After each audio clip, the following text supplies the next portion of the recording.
Well, thank you very much. Appreciate you being here. It's a great honor, very great honor. I want to thank Vice President Pence, Secretary Tom Price, and Administrator Seema Verma, who's done an incredible job, by the way, for all of the time and energy they've put into repairing and replacing Obamacare ahead of tomorrow's crucial vote, big vote tomorrow in the House. I want to especially thank Seema, the administrator of the Centers for Medicare and Medicaid Services. A wonderful job she's doing, and definitely a complex job, but you have it under control, right?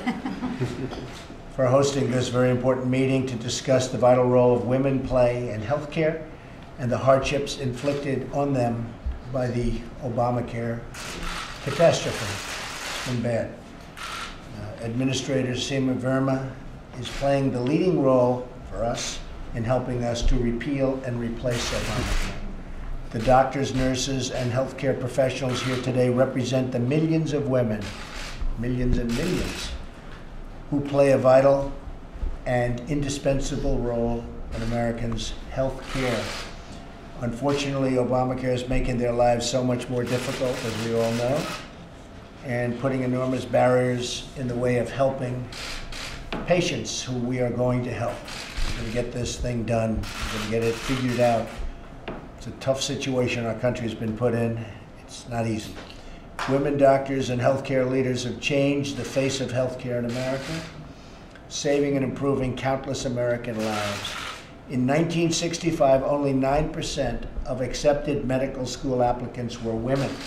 9%. Last year, nearly 50% of newly accepted applicants were women. Congratulations. Good job. It's a good job. 38% of physicians and surgeons are women, and that number will continue to grow. That's a big victory for our society, big victory for America. I want to also thank all of the women nurses and healthcare aides for their incredible service and dedication to our country. What you do is remarkable. Unfortunately, Obamacare is making it much harder for all of the doctors, nurses, and healthcare professionals, men and women alike, to do their job. As insurers flee Obamacare's broken marketplace, and it is broken, it's broken badly, the insurance companies are fleeing.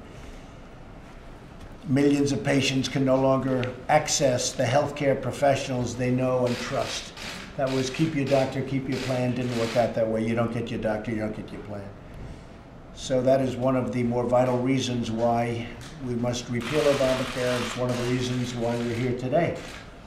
So with that, I want to turn it over to Administrator Verma, and we'll start a meeting. Thank you. Thank you very much. You can probably do it and stay for this little while, and then we'll clear out the room and talk. Okay? Go ahead. Great. Well, thank you, Mr. President. Appreciate it. This gentleman's been very supportive as I started my position at CMS, and I am very appreciative to be part of this great healthcare team. Thank you. And thanks to all the women that came today. It's great to see so many strong professional women that are on the front lines of healthcare, so thanks again for coming today. You know, Obamacare has just been a broken promise. Instead of meaningful healthcare, we have higher costs, less choices, and more mandates. Right now, we have the government that's making decisions about our healthcare, not patients and not doctors. You know, as a mother and as a woman, the most important thing about my healthcare is being able to pick out the doctor that I feel comfortable with. But unfortunately, with Obamacare, we have less choices. You know, 1/3 of counties and 5 states only have one choice of health plan. And so that tells us we are not getting the choices that Americans deserve. And the problem is getting worse. We have even more insurers that are saying that we can leave the marketplace. And I think the other thing that concerns me is hearing from providers. Many providers are faced with dealing with regulations and mandates instead of focusing on high quality care and spending time with their patients. They are forced to deal with regulations. And I came to DC because I was so concerned about the direction our healthcare was going in because of Obamacare. I want to be a part of the solution. I'm very excited about the American Health Care Act. There's a vote on that tomorrow. I think this is an opportunity for us to finally get rid of Obamacare and move towards a system that's going to drive costs down, give Americans more choices, and put patients and doctors in control of their health care. So once again, thank you for coming today, and I look forward to hearing all the stories. Thank you very much. Thank you, Pat.